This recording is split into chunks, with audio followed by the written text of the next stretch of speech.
Well, this is an excerpt from Spiritual Freedom, which is a famous essay by William Ellery Channing. And, he's from like 1830. So the language is going to be a little bit dated. But I'm going to read it now because Channing's work and Channing's mind did have a big impact, especially around on the Unitarian and Universalist churches in our area. It has pleased the all-wise disposer to encompass us from our birth by difficulty and allurement, to place us in a world where wrongdoing is often gainful and duty rough and perilous, where many vices oppose the dictates of the inward monitor, where the body has a weight upon the mind, and matter by its perpetual agency on the senses becomes a barrier between us and the spiritual world.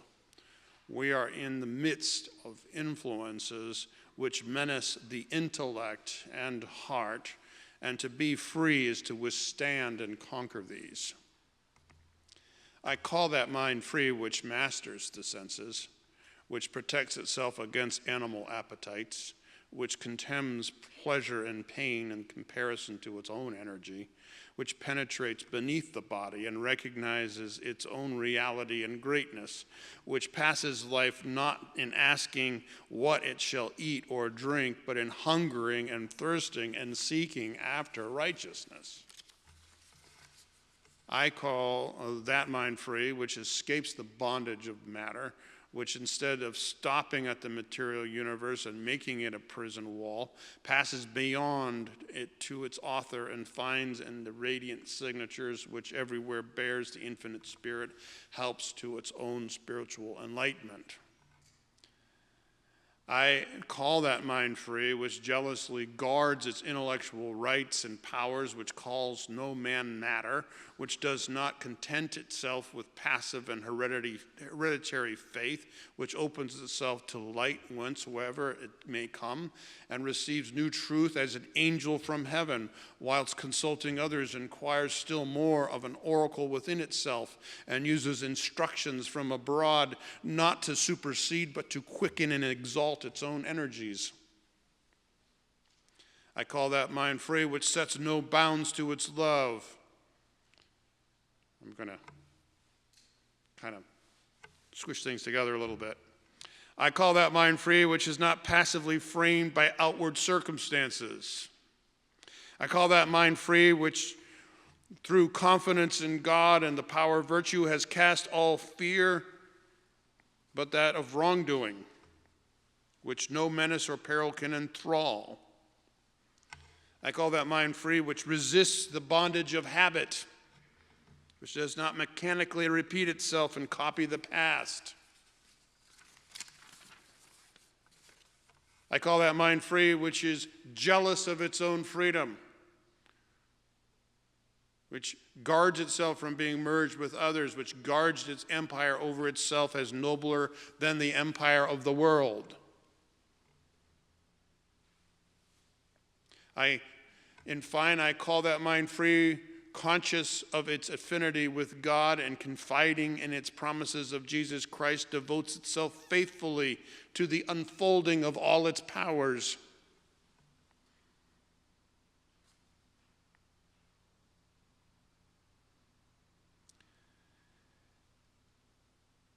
But our skepticism cannot change the nature of things. I know how little this freedom is understood and enjoyed, how enslaved men are to the sense and passion in the world. And I know too that through this slavery they are wretched. And while it lasts, no social institution can give them happiness.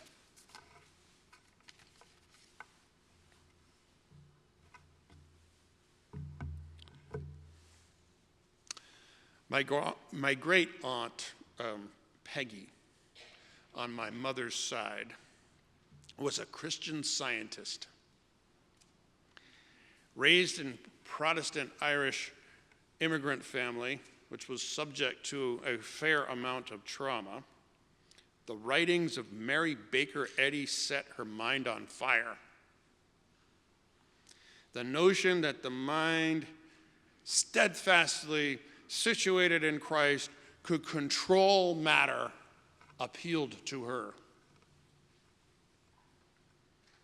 My great uncle Herb, her husband, was an impeccable dresser and a full-on germaphobe.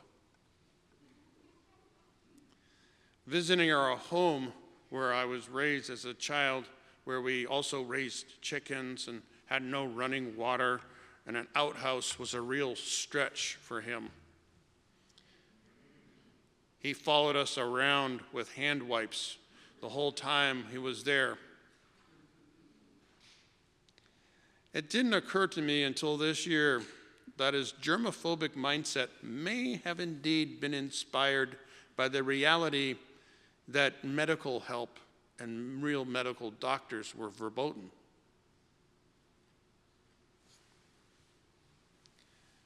And of course, there was that time growing up where my mom didn't believe in modern medicine either. We had our own version of mind over matter. Good gardeners who were super tuned into nature could become healers. One time, I slipped on a dock, skinned my ankle, and it got infected. I spent hours bathing it in a comfrey solution mixed with golden seal, all grown on our property. A red line began shooting up from my wound and went up to my groin. I spiked a fever. We went to our homeopathic doctor, Dr. von Zabern, and he had the good sense to suggest to my very opinionated parents that sometimes antibiotics could augment the more homeopathic herb-based remedies. After 4 days of antibiotics, I was well on my way to recovery. A crack began to appear in the idea that modern medicine was bogus for us New Hampshire woods hippie Wrights. It's not that I think that positivity has no role in healing, or that, for that matter, prayer itself. It's not that I don't think that careful gardening of herbs and using them in the early stages of a cold, or maybe to wind down a little bit after an anxious day, is a bad idea. No, what I object to is this kind of misunderstanding of what the free mind truly is and what critical thinking really is, and how it has more power to shape matter than most other ways of thinking. When William Ellery Channing, the man most responsible for the creation of the Unitarian tradition in the United States, talks about the free mind, even today, I am challenged and inspired. We began the reading with the dire predicament of humanity, crooks and narcissists who most benefit at the expense of others, and the material nature of our very bodies, how they seem to conspire against us. And we end the reading with a warning about how hard it is to change the deluded mind of the masses. But the mid part invokes a mind so free and so capable and beautiful that the stars themselves should shudder at least a little. It should inspire us. This is the man who contended against the more orthodox and legalistic minds of the very tradition I served before coming here. Yes, speak all you wish about liberal ideas of social justice and fairness and equity, but each sermon must organize itself around the teachings of Jesus Christ or the wisdom of an ancient prophet. Really? Is that the best we can do? What does Christ himself reveal other than that we are so close to God and so beloved that the wisdom of the cosmos is ours? What we bind in heaven is bound, and what we loose is loosed, and each of us is capable of our own private hell or public one or paradise or Idaho, if that's what you want.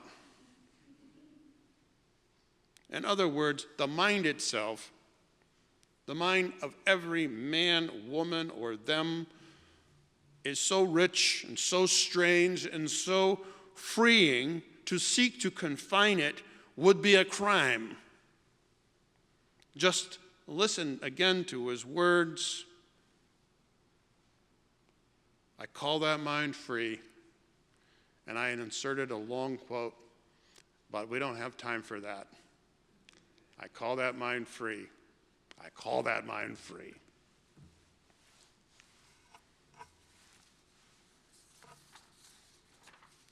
Matter and the material universe was important. You had to know it and master it, according to Channing's thought. But you also needed your imagination, and the ability to dream about it, and the ability to contemplate it for the purposes of enlightenment. He also says that no person should be viewed as matter, as an object to manipulate or destroy on a whim for some greater purpose, but someone who might be able to teach and inspire you to broaden your worldview of culture and history over time. And what if Channing, who came in the age in the last decades of the 1700s, had been able to look through the Webb telescope and to understand the mathematics and insights of Einstein or Heisenberg, and ponder the event horizon of a black hole, or plumb the depths of nature of dark matter? What then? Yes, he may indeed see the signatures of the infinite spirit and love it all even more. The scientific method and critical thinking, whether applied to religion or culture or history or race or gender, helps distinguish the knowledge of tradition from the new truth that is emerging in the details, that is waiting to be embraced and sparked into life. Critical thinking and the scientific method helped us see that racism, sexism, homophobia is a disease that deprives individuals of their full potential. Critical thinking and the scientific method helped us to see that the plant and animal kingdoms contribute more to us and are more precious and special than we ever knew. We now know the human mind and body is both more capable of more than we thought, and is also more fragile than we thought. Critical thinking and the scientific method revealed a planet fragile and beautiful. It revealed to us that the amount of carbon dioxide we produce matters. It revealed to us that if we worked together, we could reverse climate change, that we could reverse sexism and racism and homophobia. It revealed to us that we could save all of the major cities across our planet from being flooded out of existence in the next 100 years. Critical thinking and the scientific method has revealed that we can work together in a democratic way to achieve our goals and still benefit economically and raise up all people. Scientific thinking has revealed that we can use government to better lives, not just better the very rich ruling class. The mind can change matter. Just not the way my great Aunt Peggy or my parents or people like RFK Jr. think. The mind is not something you impose on the material world to shape it into your vision. No, that's not what it is. It is something you can use like a lens to see more clearly, more carefully, understanding the details you couldn't at first see, and learning from them and changing.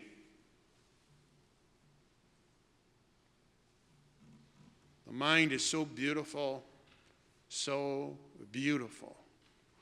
and ugly too. I mentioned how Channing would have felt being able to encounter the James Webb Telescope. But what if he saw the more ugly side of the 20th and 21st century? What if he pondered the horrors of Auschwitz and Nagasaki and the murder of Renee Nicole and the defense of the shooting by the President of the United States himself? Yes, what then? What if this same president who was asked by the New York Times recently what would limit his power, and he said, I guess it would be my own mind. I mean, not the Constitution of the United States, though. Not the will of the people, though. To understand the stakes of our planet, the fragility and the beauty of it, the preciousness of each human life, to say, yes, let's take a bulldozer to that. It's only me. It's only my view that's important. That is a very ugly thing. But Channing saw it. I know how little this freedom is understood and enjoyed, how enslaved men are to the sense and to passion and the world, and I know too that through this slavery they are wretched, and that while it lasts, no social institution can give them happiness. 1830. Oh yes. And to think on the way a fascist tyrant imposes his mind on matter, to destroy dissent, to lie about events, to impose only his own ego on the world. Conventions might say that I should include the female gender in all of this, but even Marjorie Taylor Greene wouldn't go that far. Who in this nation shall devote itself to the free mind instead of the shackled, raped, imposed upon mind? I stood shoulder to shoulder with many of you yesterday as remembered the life of Renee Nicole and so many others in detention camps illegally or whose lives were destroyed because perhaps they had brown skin and they didn't happen to have a real ID or passport on them when they went shopping at Kmart or Market Basket. I know many of you are so angry you could scream right now. And your ability to use your critical thinking and trust the scientific method has brought you to this anger because you see the same stakes as clearly as I do. I myself was so overwhelmed the other day I could scarcely concentrate or sleep. But I read something that had a profound impact on me. You know, when Thich Nhat Hanh, the great Buddhist Zen insight meditation guy, left his monastery while Vietnam was being bombed by our bombs, and he devoted himself to bringing peace to the world, he said this: it is not enough to work for peace, you have to be peace.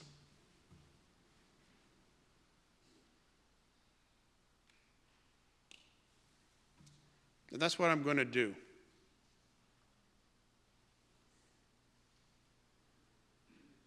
I'm not going to just work for the free mind and stand up for it. I'm going to do that, yes.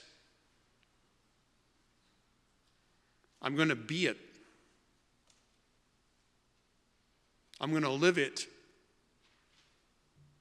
I'm going to invite you to do the same thing.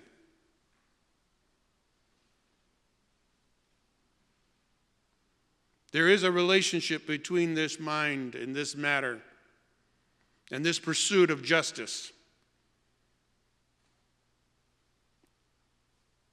We can do more than just desire it and long for it.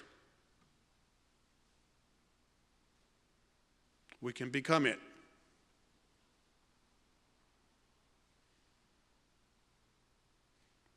Let us continue to write and share our ideas. Let us continue to inspire others and protest for what we believe in. But let us also continue to be a strong community, to meditate together, to contemplate together, to study together, to become the free mind, to become the real existence of peace. Because when we embody this free mind, when we become it, well, I wouldn't want to be somebody like Donald Trump. I wouldn't want to be an ICE agent firing on people.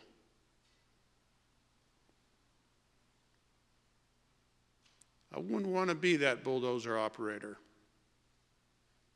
revving his engine against institutions that our people made. I wish you strength and courage as we together help each other become the free mind, as we become together the peace, as we become together the sanity, which is the antidote to the insanity of this age. Blessed be.